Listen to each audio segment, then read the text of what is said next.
आप ताली बजा करके स्वागत। जयंत चौधरी जिंदाबाद जयंत चौधरी। जब से योगी डरता है, जब से योगी डरता है, जयंत चौधरी। राम राम साहब, व्यवस्था बना लो। जयंत चौधरी आप पहले व्यवस्था बना लो, मैं बोल नहीं पाने का। जयंत चौधरी, जयंत चौधरी, जयंत चौधरी, जयंत चौधरी, जयंत चौधरी। जब ये योगी डरता है, पुलिस को आगे करता है। कभी ना कभी तो गला फटेगा इनका। चौधरी चरण सिंह, चौधरी चरण सिंह, चौधरी चरण सिंह, चौधरी अजीत सिंह, चौधरी अजीत सिंह। अरे रुको उनको, रुक जाओ। जो हमसे टकराएगा चूर चूर हो जाएगा, जो हमसे टकराएगा।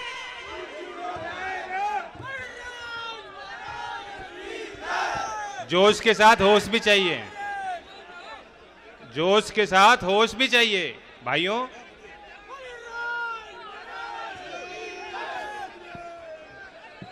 गिरिराज जी भी हैं, राधा रानी भी हैं, दाऊ जी भी हैं। यहां तो हर कण कण में ब्रज रज जिसे कहते हैं दिव्य रूप है, भगवान का रूप। धर्मस्थली चौधरी चरण सिंह की कर्मभूमि और मेरा घर, जिस क्षेत्र ने मुझे इतना बड़ा आशीर्वाद और मौका दिया,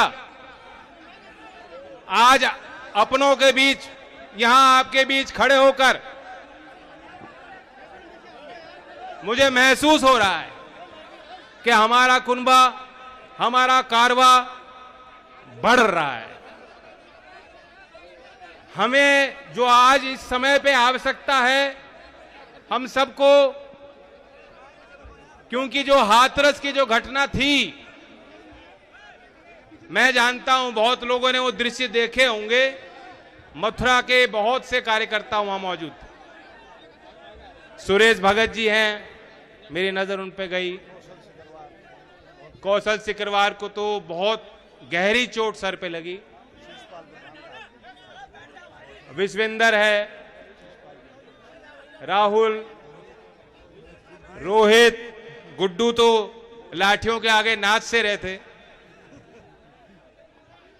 हमारे कार्यकर्ता अगर वहां नहीं होते और कुछ ही सेकंड में, कुछ ही पल में उन्होंने मुझे एकदम से खींच के वो ले गए और बचाव किया, वरना बहुत चोट लग सकती थी। हमें इस समय पे आवश्यकता धैर्य की है। हमें धैर्य का परिचय देना होगा। और आज के इस वक्त हमें बल देने के लिए जो दूसरे राज्य से विभिन्न राजनीतिक दल के सम्मानित नेतागण आए, वे सिर्फ इसलिए नहीं आए कि वो मुझसे लगाव रखते हैं, वे इसलिए आए कि वह आपसे लगाव रखते हैं और आपके मान सम्मान की लड़ाई में योगदान और आहुति देने आज आपके बीच आए। मैं नमन करता हूं बेहद ऊर्जावान हमारे नेता धर्मेंद्र यादव जी हमारे बीच आए। उन्होंने संदेश दिया, उन्होंने ये भी कहा कि हमारा जो गठजोड़ है, हम एक ही धारा के हैं। उस विचारधारा को मजबूत करने के लिए ये एक अटूट बंधन है और उस रिश्ते की कदर वह भी रखेंगे और आपको भी रखना है। ये संदेश आज आपके बीच दे गए।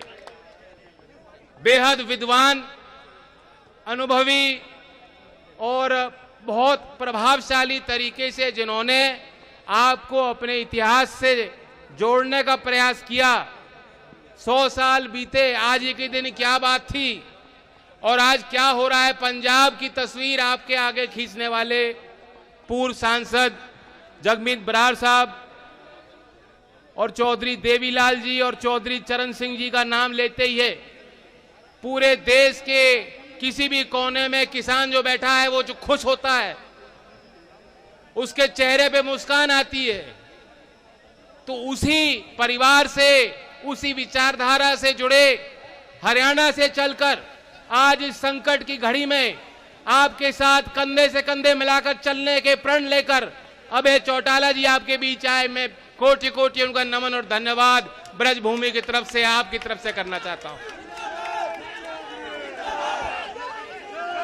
और वैसे व्यवस्था बनाओ, मुझे कोई जल्दबाजी नहीं है, उन्हें में कोई जल्दबाजी नहीं है, तो बैठे हैं धैर्य से। अब मुझे मालूम नहीं मंच पे नेताओं को क्या जल्दी हो रही है, क्यों जल्दी हो रही भाई? मुझे भी दो बात कह लें दो, आप भी सुनो। जहां तक बात लाठी की है, लाठी तो आपने वैसे मुजफ्फरनगर में देखा, और आज यहां जिस तरह से आप आए हो, लाठी तो आपने उनके गुंडों के हाथ से छीन ली है। अब उनके हाथ में लाठी नहीं बच रही। अब जो किसान की लाठी है, अब जो किसान के हाथ में लाठी है, जिस लाठी को लेकर वो समाज की लड़ाई लड़ता है, जो समाज का बुद्धिजीवी,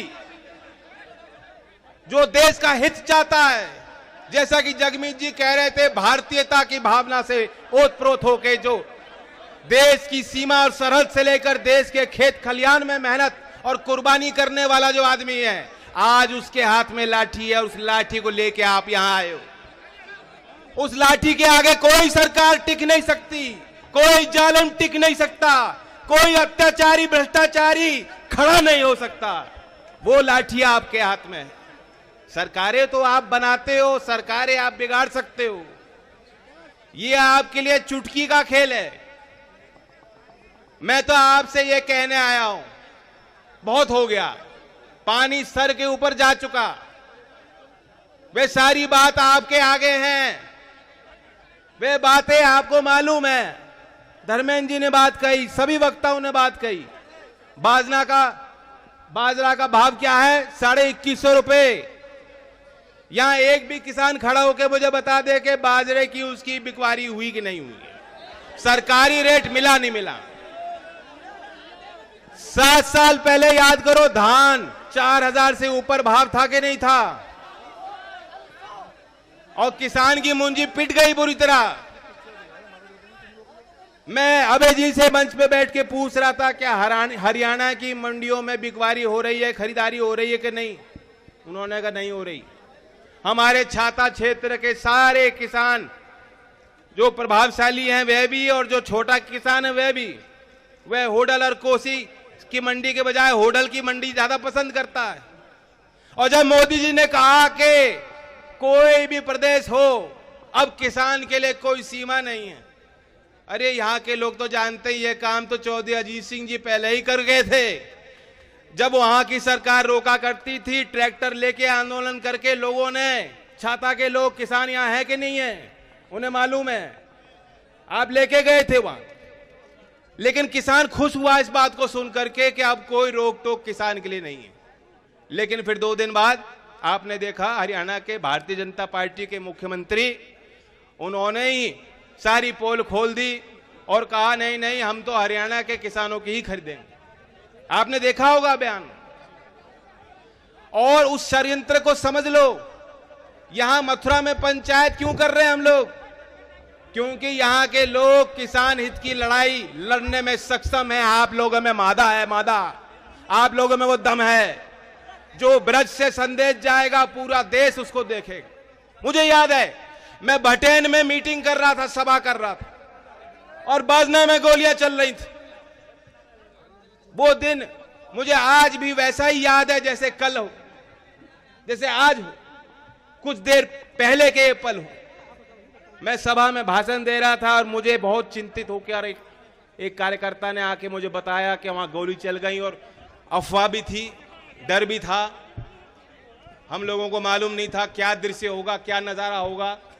हमें बताया गया कि वहां कम से कम 12-13 किसान घायल हैं, धड़ाधड़ गोली चल रही है। किसान फिर भी हट नहीं रहा, वो डट के खड़ा है, कह रहा है कि भूमि अधिग्रहण कानून हम बदल के रहेंगे। अपनी भूमि औने पौने दाम पे जबरदस्ती सरकार भी को भी नहीं लेने देंगे। सरकार अगर दलाल बनकर आएगी उसे खदेड़ने का काम करेंगे उन दलालों को। कितनी हिम्मत का काम था वहां उस क्षेत्र के किसानों के, उस जज्बे को मैं सलाम करता हूं। और तुरंत उस सभा को खंडित करके छोड़ करके हम लोग गए। हम लोगों को भी डर लग रहा था कि क्या दृश्य वहां देखने को मिलेगा, लेकिन यही वो भूमि है। और जब आपने अपना निश्चय बनाया और आपने तय किया, फैसला लिया और आपने मुझे उस पवित्र संसद भवन में भेजने का काम किया, आशीर्वाद दिया। आपको याद है जो निजी विधेयक हम भूमि अधिग्रहण कानून का मसौदा तैयार करके पेश किए थे, उसी सत्र में फिर सरकार ने अपना बिल लाया और उस प्रस्ताव को संसद ने पारित किया और फिर 2013 में कानून। मैं आपको याद इसलिए दिला रहा हूं कि जब आपके किसान के हित के कानून होते हैं तो किसान को तो लाठी भी खानी पड़ती है, गोली भी खानी पड़ती है, आंदोलन भी करने पड़ते हैं और अपनी राजनीति भी मजबूत करनी पड़ती है। आसान नहीं है, क्योंकि दिल्ली में जो हुक्मरान हैं, जो नीति निर्धारक हैं, वे बात तो अच्छी करते हैं मीठी मीठी, लेकिन उनके दिल में आपके लिए जगह नहीं है। और जब आपने उनको इतनी आज ताकत देख ली और परख लिया, देख लिया, पहचान लिया, आज क्या कर रहे हैं? वही लोग हैं।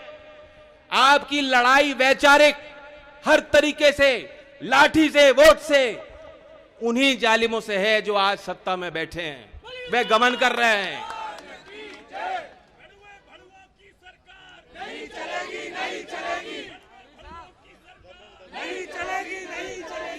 मैं आपको ये बात भूमि अधिग्रहण कानून की इसलिए कह रहा हूं क्योंकि ये आपातकालीन सी स्थिति देश में चल रही है। कोरोना काल में, लॉकडाउन के बीच उत्तर प्रदेश सरकार ने इसी मई में एक फैसला लिया और कहा कि जो हाईवे और एक्सप्रेसवे जाएगा 1 किलोमीटर दोनों तरफ, हम कानून को संशोधित करके सरल करेंगे ताकि अगर कोई जमीन अधिग्रहित करनी होगी तो वह अधिग्रहित कर दी जाएगी। क्या बहाना था? योगी जी कहते हैं हम उद्योग लगाना चाहते हैं। अरे उद्योग इस समय पे जिनकी नौकरी थी, किस्मत वाले थे, उनकी नौकरी छूट रही है, लोग वापस गांव लौट रहे हैं। आपने देखा देश का गरीब आदमी कितने हजारों किलोमीटर पैदल चल चलकर गांव वापस लौटने को मजबूर हुआ। क्या दिया सरकार ने उनको? कहां गया उनका सुरक्षा कवच? कहां गया उनको फ्री का अनाज? कहां गया उनका आत्मनिर्भर पैकेज? आपको मिला है क्या पैकेज?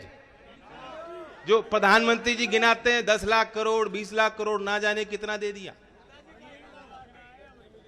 कुछ भी नहीं मिला।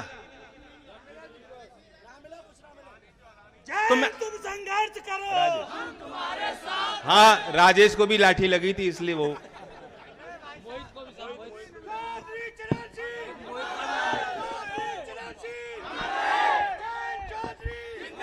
मैं आपको इसलिए बताना चाहता हूं, बस हम लोगों का ध्यान वहां नहीं गया, हम लोगों का ध्यान वहां जा नहीं रहा था। लोग अखबार में कोरोना कोरोना पढ़ रहे थे और डर रहे थे, सहमे हुए थे लोग। और इस बीच में सरकार को क्या इमरजेंसी आई? 3 नए कानून ले आए केंद्र की सरकार, और यूपी में योगी जी कह रहे हैं कि भूमि अधिग्रहण कानून को हम बदलेंगे। क्यों बदलोगे भैया?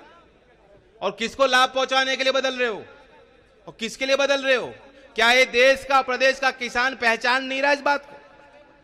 जब आप कानून अपने पक्ष में बनवाना चाहते हो, 1894 का वो कानून था, 118-119 साल बाद जाकर वो 2013 में बदला गया। 119 साल लग गए और कई आंदोलन हुए, कितने लोग कुर्बान हो गए होंगे, अनगिनत लोग। यहां आपने कोई कानून मांगा नहीं, बच्चा रोया नहीं, मां दूध पिलाने को आतुर है। बच्चा मांग नहीं रहा कुछ, किसान कह नहीं रहा कि हमें कोई कानून चाहिए। अब आपको बताया जा रहा है कि इससे तो आपको बहुत फायदा है, इससे देश के किसानों को बहुत फायदा मिलने वाला है। मुझे मालूम है, जब मैं मेंबर पार्लियामेंट था, एफडीआई के प्रस्ताव पर चर्चा संसद में हो रही थी और वहां मैं उसके पक्ष में बोल रहा था। मैंने ये कहा कि विकल्प तो किसान को मिलना चाहिए। अगर बेहतर विकल्प मिलेगा, अगर और भी कंपनी भी आएगी, निजी भी क्षेत्र में कोई खरीदार आएगा किसान के पास, तो किसान को बेहतर जानकारी मिलेगी उसका भाव क्या है, और प्रतिस्पर्धा में उसको भाव भी अच्छा मिलेगा। लेकिन अब जो सरकार करना चाहती है वे तो मंडी को पूरी तरह से तबाह और खत्म कर देना चाहती है। और आप लोग जानते हो पूंजी बनाना, संस्था बनाना बहुत मुश्किल होता है, सालों साल लग जाते हैं, दशक चले जाते हैं कुछ बनाने में, और किसी चीज को बेचने में और गंवाने में कितना टाइम लगता है, वक्त नहीं लगता।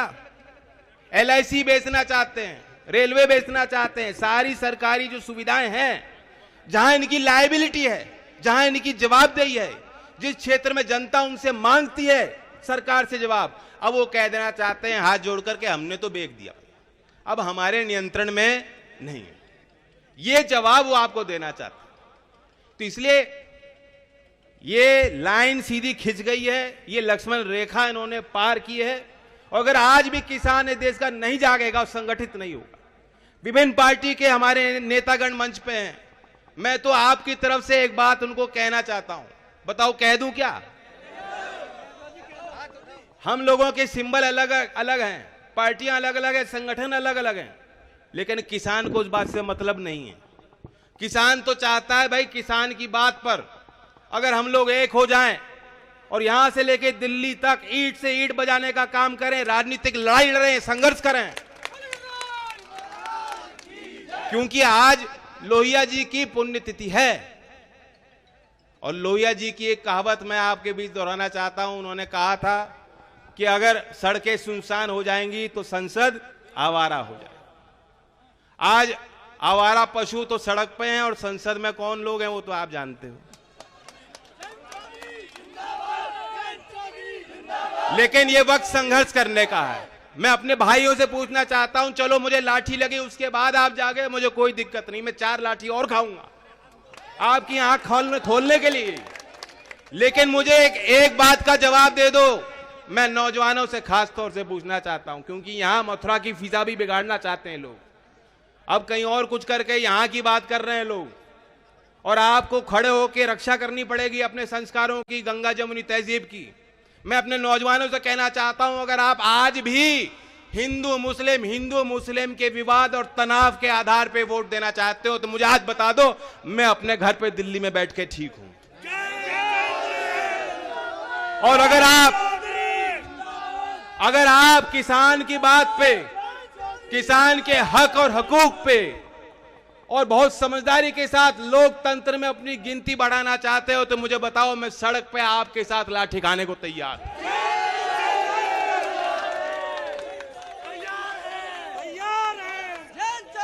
अब मैं 2 घोषणा आपके बीच करना चाहता हूं, सिर्फ 2 घोषणा। मैं फिर दोबारा धन्यवाद देता हूं जनता को, आपको भी, आपने आज हमारी पीठ थपथपाई, आयोजकों को, कार्यकर्ताओं को।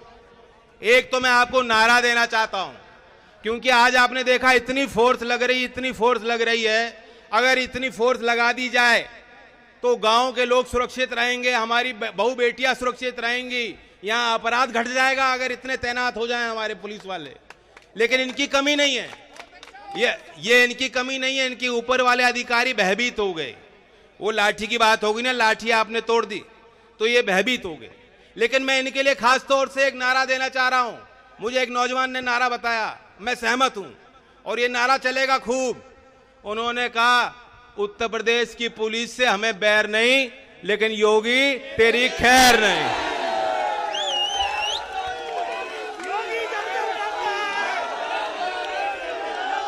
क्योंकि ये जवान भी गांव से हैं, चौधरी साहब ने इनकी नौकरियां लगवाई हैं, हमें इनसे कोई दिक्कत नहीं।